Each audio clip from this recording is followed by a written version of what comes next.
बिस्मिल्लाहिर्रहमानिर्रहीम। अब्बा जी मारने के बहुत शौकीन थे। बाप की तरफ पाँव करके बैठता है, एक थप्पड़, खाने में इतनी देर लगा दी, फिर एक थप्पड़। सारे दिन में कितने ही थप्पड़ खाने के मौके आते रहते। और तो और अब्बा जी पढ़े लिखे भी ना थे। जो स्कूल में पढ़ कर आता, घर आकर अब्बा जी को पढ़ाना मेरी जिम्मेदारी थी। अब्बा जी को सबक याद ना होता तो भी 2 थप्पड़ मुझे ही पड़ते।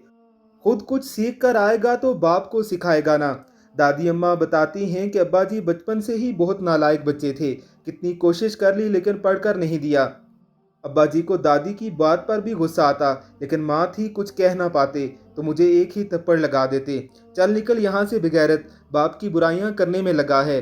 अब्बा जी के इस रवैये की बिना पर अम्मा मेरा बहुत ख्याल रखती। अब्बा जी मुझे मारते, अम्मा बचाने आ जाती या गुस्से में कहती गलती अपनी है, बिलावजह बच्चे के पीछे पड़े हैं। हर बार अब्बा जी मुझे मारते तो अम्मा बचाने आ जाती। एक दिन मैंने सोचा कि अब्बा मारते हैं तो अम्मा बचाती हैं, जब अम्मा मारेंगी तो अब्बा क्या करेंगे। ये देखने के लिए मैंने अम्मा के जहेज के बेड पर जोर से छलांग लगा दी। बेड पहले ही कब्र में पाँव लटकाए बैठा था। ऐसा धक्का मिलने पर अंदर जा गिरना लाजमी था। अपने जहेज का गिलास तोड़ देने पर अम्मा अब्बा को भी इनकी नानी याद दिला देती तो बेड की शहादत पर मुझे थप्पड़ पड़ना लाजिम था।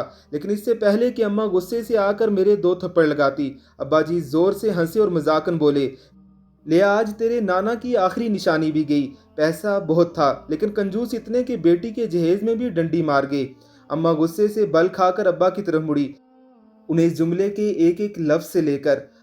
अब्बा जी की हंसी तक पर एतराज था।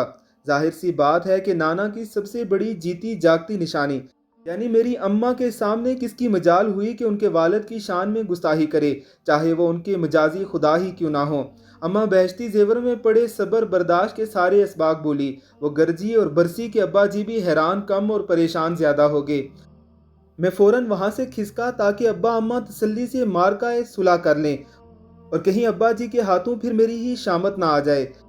2 दिन गुजरे तो फिर मेरे दिमाग में अम्मा से मार खाने का कीड़ा कलबलाया। इसलिए जब अम्मा ने अपने गुलाबी दुपट्टे पीको के लिए दिया तो मैंने शान बेनियाजी से कहा, अम्मा आप बूढ़ी हो रही हो, ये लाल गुलाबी रंग मत पहना करो, अपनी उम्र के हिसाब से फीके रंग लिया करो। हस्बे तवक्को अम्मा को गुस्सा आ गया, तू वो कर जो मैंने कहा है, ज्यादा बड़बड़ ना कर, तेरे अब्बा को बताया ना तो याद करेगा।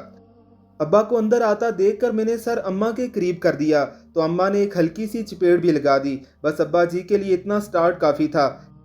लपक कर करीब आए और मैं जो समझ रहा था कि शायद वो अम्मा से बाज पर्स करें या मेरी दिलजोई करें, तो उन्होंने मुझे पकड़कर मारना शुरू कर दिया। माँ से बदतमीजी करता है, शर्म है तुझको, और तू जो मर्जी करता रहे। कभी मैंने कुछ नहीं कहा, लेकिन माँ से बदतमीजी, इतनी नेक सोहनी तेरी माँ, तेरे लाड उठा उठा कर थकती नहीं और तू उसके आगे जुबान चलाता है।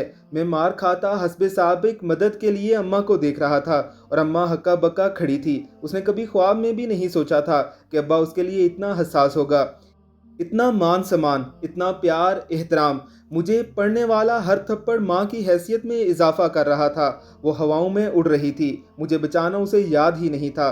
और मार खाते हुए मैंने जान लिया था कि दुनिया में जो चाहे करते रहो, लेकिन कभी माँ के अदब में कमी ना करो। माँ से पंगा लेने वालों को ना तो अल्लाह माफ़ करता है और ना ही अब्बा जी।